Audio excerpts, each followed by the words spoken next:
Can we move on a little bit, because one of the other issues which very much today is in the news is knife crime in schools. I mean, they're talking about putting up metal scanners before people go into school, etc. You may have some thoughts on that, but how do we deal with the knife crime? Because one of the issues is that once, of course, that knife is drawn, it may be too late, to really tackle the issue. So obviously there's some preparation that needs to be done, but it is becoming more of an issue. Maybe it's not as big an issue as we think, because newspapers always home in on the one or the two, so it may not be quite as widespread. But how do we tackle that, and how do we help people that are being involved in such things? I think the first thing is to acknowledge that there is a problem. And a few months ago people were talking about it being limited to London, but now there have been stabbings in Glasgow and Liverpool and around the country, and it's a growing trend that young people are carrying knives. I heard a statistic that something like 33,000 stop and searches in the Metropolitan Police area, and 2% of young people stopped were carrying knives. Well, that's a frightening thought, that 2% of young people in London, let alone across the UK, might be carrying a knife. The classic argument against carrying a knife is that if you pull it, it will be used against you. One of the reasons that in the States, in the USA, there's such a high homicide rate is that in the heat of the moment, people will resort to violent actions. And if you lose your temper and you've got a gun with you, what are you going to do? You're going to shoot someone. If you lose your temper and you've got a knife with you, you might have gone out never intending to hurt anyone, but someone says something, does something, scrapes your bike, knocks your hat off, you pull a knife and you use it. And before you know it, you've done something that you never wanted to do. And so all of those things that people talk about being for defense is used for offense. And even if someone else started it, you're the one who's got to go before judge and jury and explain why you were carrying the weapon and why you used it against another human being. So if we can take knives out of the streets, out of the pockets of the young people, that's got to be the big start. And here, this is where a lot of churches are being involved with other social action groups in cities around the UK, letting young people know that there are alternatives to wandering about the streets in gangs with knives.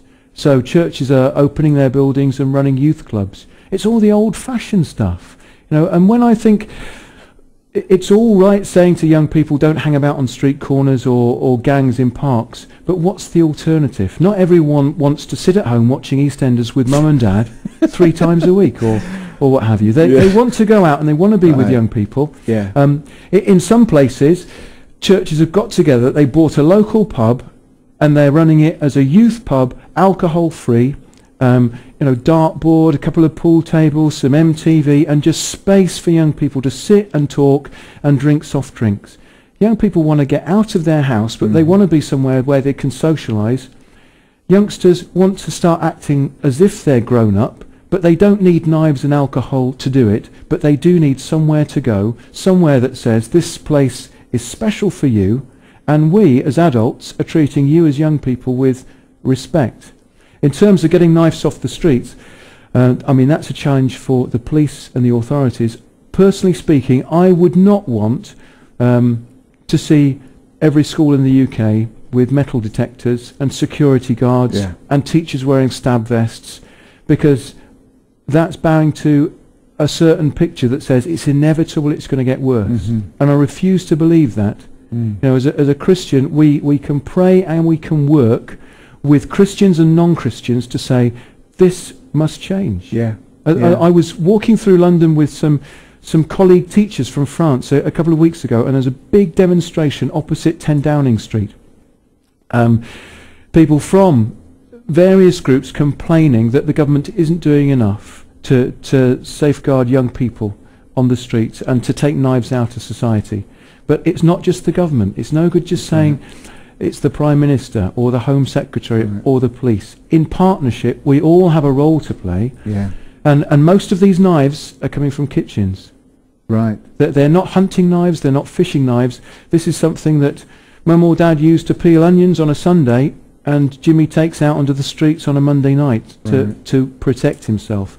Those knives should be in kitchens and kitchen drawers, and perhaps parents need to sit down and to tell their children why they feel it's not right. And if children say they need a knife to feel safe, then we need to explain why that's false thinking. So it's relationship, isn't it, on all levels? And it's a relationship that doesn't just say no. It's a relationship that actually then goes on to explain why, and as you say, gives the alternative. Because if you say to young people, you shouldn't be out on the street with knives, okay, fine. What do we do in our town? Where do we go? You shouldn't be drinking alcohol. What else do we do? Yeah.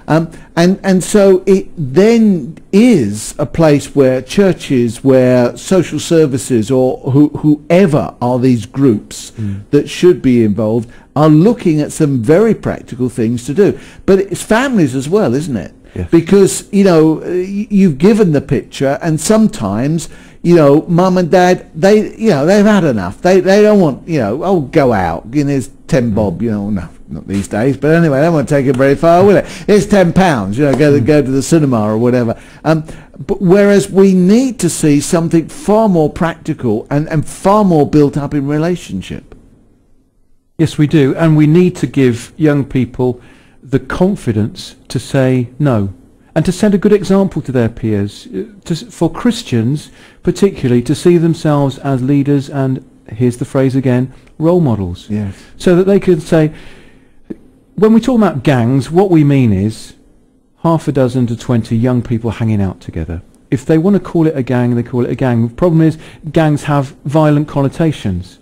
So let's call it a group of young people together, whether it's at a bus shelter or in a park or on someone's brick wall in the front of their garden. They're together, and they're not doing much, are they? They're just talking and being in the company of other people, as we adults are prone to do from time to time. Just get together and not do much.